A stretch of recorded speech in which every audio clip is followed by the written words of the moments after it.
आज हम लोग डिस्कस करेंगे मेटल्स और नॉन मेटल्स का रिएक्शन बेस के साथ। पिछले वाले क्लास तक हम लोगों ने एसिड के साथ देखा, वाटर के साथ देखा, ऑक्सीजन के साथ रिएक्शन भी हम लोग देख चुके हैं।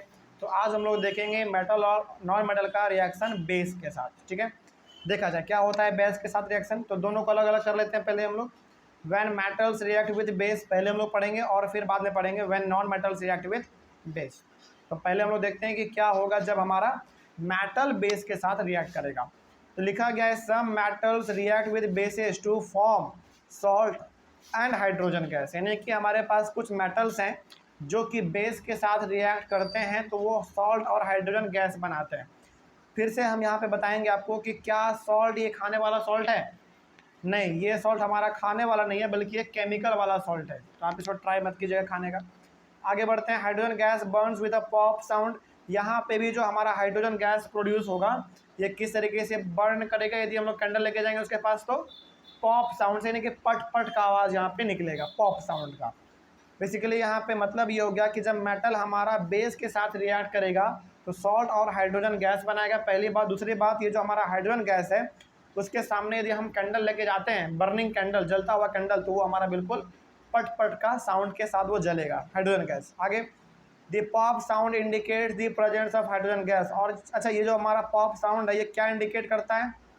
ये इंडिकेट करता है कि हमारा जो पॉप साउंड है वो पॉप साउंड मतलब कि जो पटपट के साथ आवाज़ जो जल रहा है वो दर्शा रहा है कि हमारा गैस कौन सा है? हाइड्रोजन गैस है। ओके, आगे बढ़ते हैं। फिर उसके बाद मेटल, अच्छा इसको हम लोग लिख कैसे सकते हैं कि मेटल हमारा बेस के साथ रिएक्ट करेगा? तो कैसे लिखेंगे? सिंपली हम लोग इसको ऐसे लिख सकते हैं, मेटल प्लस बेस बनेगा सॉल्ट प्लस हाइड्रोजन गैस। इसका एक एग्जांपल भी देख लेते हैं हम लोग। यहाँ पे एल्यूमिनियम हमारा एक मेटल है और सोडियम हाइड्रोक्साइड यानी कि NaOH वो हमारा एक बेस है। ये दोनों आपस में रिएक्ट करेंगे तो हमारा बनेगा सोडियम एल्यूमिनेट यानी कि NaAlO2, ये हमारा सोडियम एल्यूमिनेट है जो कि एक सॉल्ट है। ठीक है, और हमारा लास्ट में फिर हाइड्रोजन गैस यानी कि H2 बनेगा। तो ये कुछ बातें हो गई हमारी जब मेटल रिएक्ट करेगा बेस के साथ। ओके, उसके बाद फिर क्या होगा जब हमारा नॉन मेटल रिएक्ट करेगा बेस के साथ? देखा जाए क्या कहला, यहाँ पे क्या होगा? Some non metals react with bases but no hydrogen gas is produce. यानी कि हमारे पास कुछ ऐसे नॉन मेटल हैं जो कि बेस के साथ रिएक्ट तो करेगा लेकिन किसी प्रकार का हाइड्रोजन गैस प्रोड्यूस नहीं करेगा। इस बात को भी आप ध्यान में रखिएगा। उसके बाद reactions of non metals with basis और कॉम्प्लेक्स, मतलब कि जब हमारा नॉन मेटल बेस के साथ रिएक्ट करता है ना तो ये थोड़ा सा कॉम्प्लेक्स प्रोसेस होता है। कॉम्प्लेक्स प्रोसेस का मतलब हो गया थोड़ा सा टाइम कंज्यूमिंग और थोड़ा सा ये हमारा लंबा प्रोसेस होता है। आप अचानक बेस को नॉन मेटल के साथ रिएक्ट करवाएंगे और आप देखेंगे कि रिजल्ट सामने आ जाए तुरंत, वो तुरंत नहीं आएगा, थोड़ा सा लंबा प्रोसेस होता है, यानी कि पेचीदा प्रोसेस है, थोड़ा टाइम लगता है इसमें। ठीक है, तो ये हमारा बात हो गया नॉन मेटल के बारे में भी। तो इस तरीके से हमारा जो ये टॉपिक था रिएक्शन विद बेसिस ये कंप्लीट हुआ। उसके बाद हमारा नंबर लास्ट में आता है डिस्प्लेसमेंट रिएक्शन, और ये सबसे आसान है और बहुत इंपॉर्टेंट भी है। ये डिस्प्लेसमेंट रिएक्शन का मतलब सिंपल सा यहाँ पे ये है कि जो हमारा कम पावरफुल होगा उसको हटा दिया जाएगा। किसके द्वारा? जो ज़्यादा पावरफुल होगा उसके द्वारा हटा दिया जाएगा। इसी को हम लोग कहते हैं डिस्प्लेसमेंट रिएक्शन। पढ़ते हैं इसमें क्या कुछ खास बातें लिखी गई हैं। पहले तो आपको इसमें समझना पड़ेगा कि रिएक्टिविटी सीरीज क्या होता है मेटल का। ये आपके बुक में भी दिया गया है। तो रिएक्टिविटी सीरीज क्या होता है? देखिए, the arrangement of metals in a vertical column in the order of decreasing reactivities is called the reactivity series of metals. मतलब कि रिएक्टिविटी सीरीज जो है ना, कुछ मेटल्स का ग्रुप है और ये किस तरीके से अरेंज किया हुआ रहेगा? वर्टिकल कॉलम में।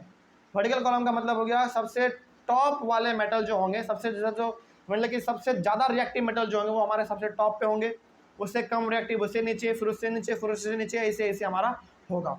तो रिएक्टिविटी सीरीज का सिंपल सा मतलब है कि हमारे कुछ मेटल होंगे और वो मेटल हमारे बेसिकली वर्टिकल कॉलम में अरेंज किए हुए होंगे। और ये क्या दर्शाता है? ये दर्शाता है कि जो सबसे टॉप पे मेटल होगा वो हमारा सबसे ज़्यादा रिएक्टिव होगा, बहुत ही खतरनाक मेटल होगा वो हमारा, और जो सबसे नीचे में होगा वो हमारा बहुत ही लेस रिएक्टिव होगा। ठीक है, इसके बारे में देख लेते हैं थोड़ा सा, और यही हमारा कहलाता है रिएक्टिविटी सीरीज ऑफ मेटल्स। तो यहाँ पे हमारे पास कुछ मेटल है जैसे potassium, sodium, calcium, magnesium, aluminium, zinc, iron, lead, उसके बाद फिर कॉपर, सिल्वर और गोल्ड। मतलब कि ये जो आपने टॉप में देखा पोटासियम, सोडियम, कैल्शियम, मैग्नीशियम, ये सब का सब हमारे ऐसे मेटल हैं जो कि बहुत ज़्यादा रिएक्टिव हैं। लेकिन जैसे जैसे आप नीचे बढ़ेंगे, एल्यूमिनियम, जिंक, आयरन, लीड, ये धीरे धीरे हमारा क्या हो रहा है, रिएक्टिविटी इसका धीरे धीरे कम होता जा रहा है। और जो हमारा लास्ट में है गोल्ड, इसका रिएक्टिविटी बहुत ही कम होता है, मतलब कि ये जल्दी किसी के साथ रिएक्ट करता ही नहीं है। इसीलिए आप सोने को यानी कि गोल्ड को आप धूप, बरसात, पानी कहीं पे भी रख दीजिए, उसमें जल्दी जंग नहीं लगता है। क्यों नहीं लगता है? क्योंकि वो बहुत ही कम रिएक्टिव है, उसमें जल्दी जंग नहीं लगता। कोई दिक्कत इसमें? चलिए आगे बढ़ते हैं फिर। तो रिएक्टिविटी सीरीज समझ आगे क्या होता है? रिएक्टिविटी सीरीज का मतलब है सिंपल सा कि आपके पास एक कॉलम में कुछ मेटल्स दिए रहेंगे, उसका नाम जो टॉप पे होगा वो सबसे ज़्यादा खतरनाक होगा, सबसे रिएक्टिव होगा, और जो सबसे नीचे होगा वो हमारा क्या होगा, बहुत ही कम रिएक्टिव होगा। इसलिए हमने यहाँ पे बगल में लिख भी दिया है, इस जो हमारा पोटासियम है वो मोस्ट रिएक्टिव मेटल है, और जो सबसे नीचे गोल्ड है वो हमारा लेस रिएक्टिव मेटल है। ठीक है, आगे बढ़ते हैं। उसके बाद यहाँ पे कुछ और बातें लिखी गई हैं, जैसे a most reactive metal displaces a less reactive metal. वही बात है हमने जो कहा था कि जो सबसे ज़्यादा रिएक्टिव मेटल होगा वो हटा देगा किसको, जो हमारे कम रिएक्टिव वाले मेटल होंगे। जैसे यहाँ पे एग्जाम्पल आपको बताते हैं, हमारे पास 2 एग्जाम्पल है, देखिए ध्यान से समझिएगा। यहाँ पे जिंक प्लस कॉपर सल्फेट, यानी कि जिंक को और कॉपर सल्फेट को यदि हम आपस में रिएक्ट करवाते हैं तो हमारे पास बनेगा जिंक सल्फेट और कॉपर बनेगा। इसमें आप देखो ज़रा ध्यान से, यहाँ पे जिंक यानी कि Zn हमारा अलग है और CuSO4 हमारा अलग है, लेकिन ये जो आपस में जब ये दोनों रिएक्ट किया तो क्या बन गया, ZnSO4 बन गया और Cu हमारा लास्ट में चला गया। इसका मतलब यहाँ पे ये हो गया कि जो हमारा जिंक है ना ज़्यादा पावरफुल है, किससे, कॉपर से। इसीलिए CuSO4 में से हमारा कॉपर अलग हट गया और SO4 के साथ जाके जिंक अटैच हो गया। तो यहाँ पे ऐसा क्यों हुआ?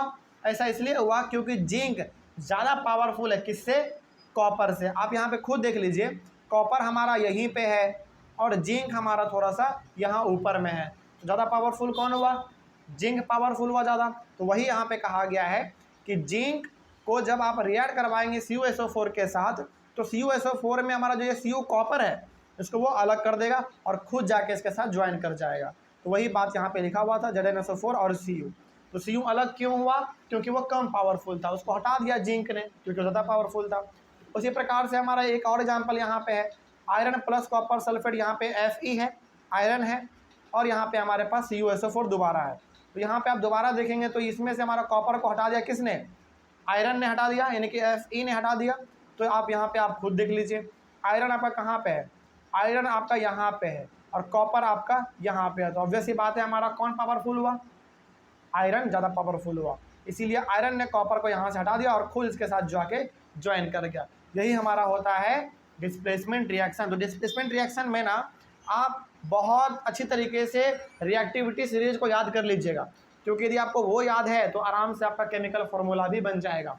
क्योंकि करना क्या होता है इसमें बस ये करना होता है कि जो कम पावरफुल है उसको वहाँ से हटा दो और खुद जाके उसके साथ आप ज्वाइन कर जाओ। इस तरीके का इसमें सिस्टम चलता रहता है हमारा। आगे बढ़ते हैं फिर। इस वाले रिएक्शन के लिए खास करके कॉपर प्लस कॉपर सल्फेट को जब आपस में रिएक्ट करवाएंगे आप तो बनेगा आयरन सल्फेट, आयरन और कॉपर सल्फेट को आपस में रिएक्ट करवाएंगे तो बनेगा आयरन सल्फेट और कॉपर। इस रिएक्शन में क्या होता है, कुछ खास बातें हैं इस रिएक्शन में, क्या होता है इसके बारे में भी देख लेते हैं। The blue colour of copper sulphate solution changes to greenish due to the formation of iron sulphate solution. The copper forms a red brown coating over the iron nail.